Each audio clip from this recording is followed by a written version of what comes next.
सैफुद्दीन सोज, इन्होंने जम्मू कश्मीर की आंतरिक सुरक्षा को मुख्य मुद्दा बताया है। धारा 370 की वापसी की वकालत की है और उन्होंने नेशनल कॉन्फ्रेंस को भी कहा है कि इसी पर ध्यान देना चाहिए। किस तरह से?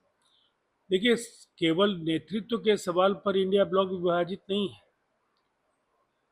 मुद्दों में इन सबकी प्राथमिकताएं अलग अलग हैं। अलग अलग सवाल खड़े करके जो इंडिया ब्लॉक के अंदर जो कसमसाहट है और जो गंभीर बिखराव है, वो भी कई बार ऐसे बयानों से रेखांकित हो जाता है। जनता दल यूनाइटेड प्रारंभिक दौर में धारा 370 को हटाए जाने के खिलाफ था, लेकिन राष्ट्रीय जनतांत्रिक गठबंधन की सरकार ने कश्मीर में जो व्यापक विकास को लेकर के एक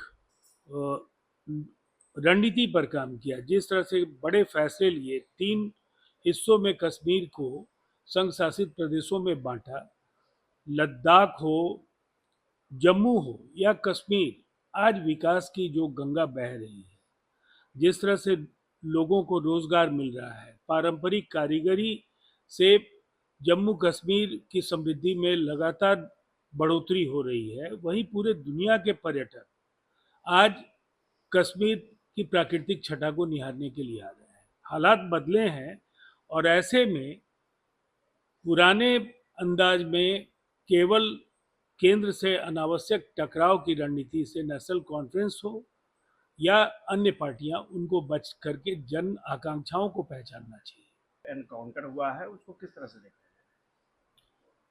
देखिए, आपराधिक पृष्ठभूमि का व्यक्ति, उसके खिलाफ एक गंभीर आरोप था। उसे मुख्य आरोपी पटना पुलिस मानती है। बंटी यादव की जिन स्थितियों में निर्मम हत्या हुई, उस वारदात के बाद पुलिस के अनेक अधिकारियों और पुलिसकर्मियों के खिलाफ अनुशासनिक कार्रवाई भी हुई और ताजा कार्रवाई, पुलिस को आत्मरक्षा गोली चलाने का अधिकार है। अपराधी पुलिस को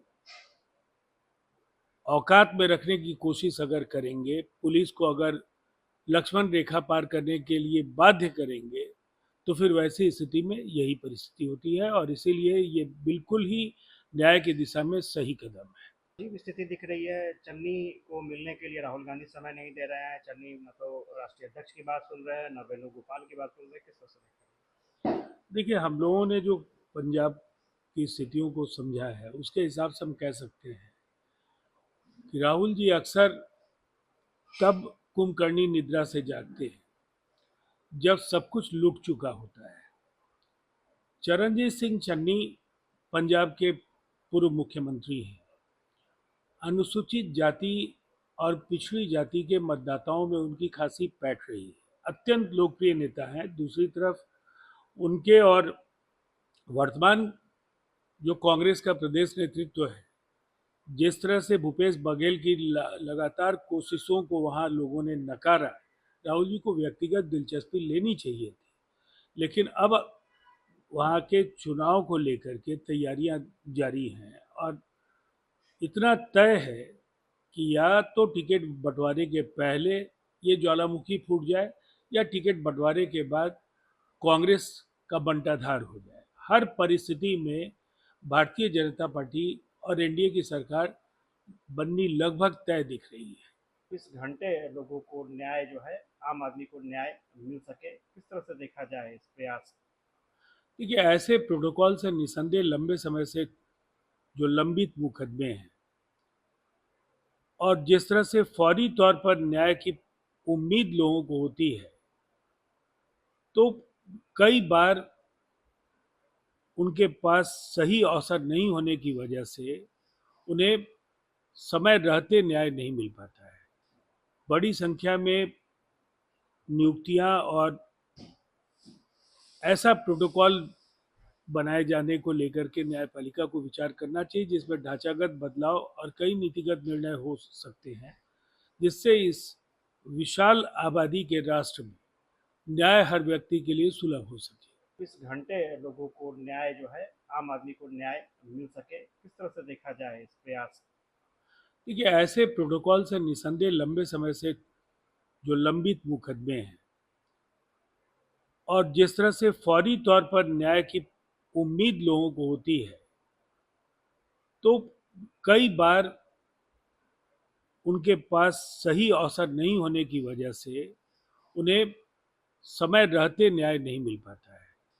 बड़ी संख्या में नियुक्तियां और ऐसा प्रोटोकॉल बनाए जाने को लेकर के न्यायपालिका को विचार करना चाहिए जिसमें ढांचागत बदलाव और कई नीतिगत निर्णय हो सकते हैं, जिससे इस विशाल आबादी के राष्ट्र में न्याय हर व्यक्ति के लिए सुलभ हो सके।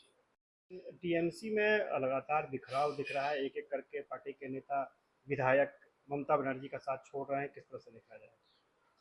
देखिए, ममता बनर्जी अगर अभिषेक बनर्जी को उत्तराधिकारी बनाए जाने के निर्णय पर अटल रहती हैं, अगर वो कार्यकर्ताओं और नेताओं की बात नहीं सुनने के लिए तैयार हैं, तो मदन मित्रा जैसे अनेक लोगों ने पहले भी साथ छोड़ा है, और जो बचे कुचे लोग हैं वो भी कब तक साथ रहेंगे इसकी गारंटी नहीं दी जा सकती है। पहले ही विधायक दल उनके हाथ से निकल चुका है, संसदीय दल का एक बड़ा विभाजन हो चुका है, एक छोटे से हिस्से की वो नेता बच गई है। पार्टी संगठन पूरी तरह से उनके जो विरोधी हैं उनके नियंत्रण में जा चुका है।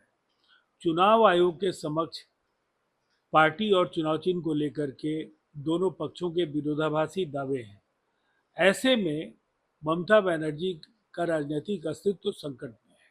वाह, उन्होंने फिर सम्राट चौधरी से मुलाकात की है, क्या इसे आरजेडी में चल रही बेचैनी से जोड़कर देखा जा सकता है?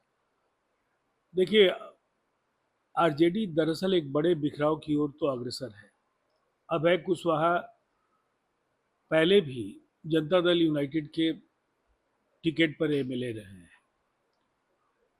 और एनडीए को लेकर के हो सकता है उनको उनके अंदर वापसी की चाह हो। आधिकारिक तौर पर तो इस पर कहना अभी उचित नहीं होगा, इसलिए कि किसी भी पक्ष की ओर से कोई इस सिलसिले में बातें नहीं कही गई हैं।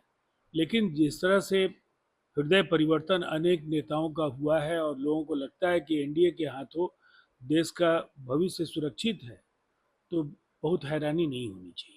कई नेताओं ने नाता तोड़ा है, बीजेपी में शामिल हो गए हैं, किस तरह से देखा जाए? देखिए, एक बात तो बिल्कुल साफ है, दरअसल प्रशांत किशोर जी मीडिया में हैं, सोशल मीडिया में उनकी जो भी सक्रियता हो, लेकिन अंततः चुनाव भारतीय जनता पार्टी और एनडीए को रिकॉर्ड मतों के अंतर से जीतना है। जो लोग छोड़कर आए हैं, इसमें दो पिछले विधानसभा चुनाव में बांकीपुर के आसपास के निर्वाचन क्षेत्रों से उम्मीदवार थे। इन दोनों ने, और तीसरे नेता जो इनके साथ गोपाल सिंह आए, इन सभी ने जनसुराज को छोड़ दिया। उन्हें इस बात का एहसास है कि प्रशांत किशोर जी जबरन फैसले थोपने के आदी हो चुके हैं, और पार्टी का भविष्य उन्होंने इस उपचुनाव में दांव पर लगा दिया है। और निसंदेह ये उन्हें इस बात का एहसास है कि कहीं भी चुनाव में प्रशांत किशोर जी और उनकी पार्टी नहीं है।